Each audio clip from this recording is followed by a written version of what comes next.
Buku yang sangat menjadi legend dan bestseller di Amerika, judulnya Misquoting Jesus. Penjelasannya, buku tersebut ditulis oleh seorang profesor di atas profesor, karena dia dapat gelar itu dari berbagai macam institusi pendidikan tinggi di Amerika, pendidikan Kristen. Definitinya, namanya Profesor Bart Ertman. Semua orang tahu itu, semua orang Kristen Katolik tahu itu. Profesor Dr. Bart Ertman. Dia yang bilang pertama kali Bible palsu. Statementnya jelas, sangat singkat. Di buku itu ada. Di mana-mana ada.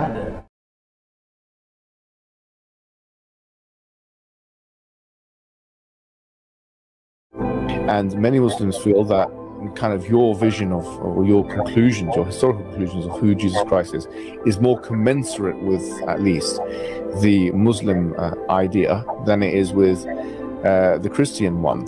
To what extent would you agree or disagree with that notion? I would say that my views don't fit in well with traditional Christianity in a lot of ways. I wouldn't say that they line up well with the Muslim view. I mean, for example, I really do think Jesus was crucified and that he really was dead and buried. I really do think Jesus was crucified and that he really was dead and buried.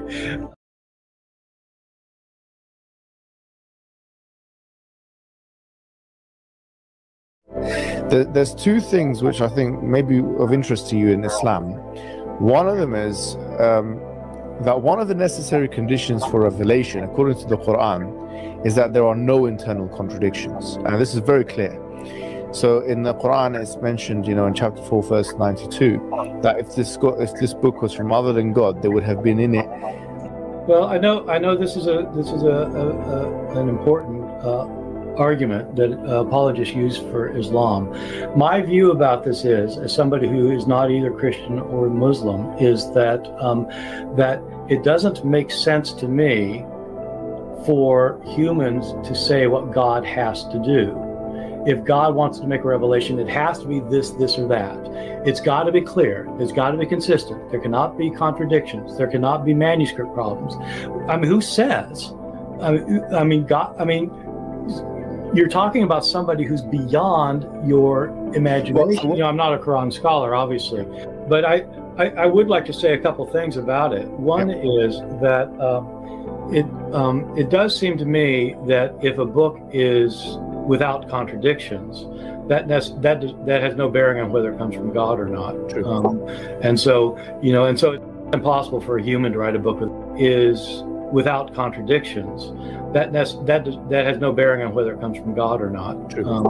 And so it's not impossible for a human to write a book without contradictions, because many people do. And so I've had phone books that are inerrant, but I certainly don't think God gave them. I've had phone books that are inerrant, but I certainly don't think God gave them.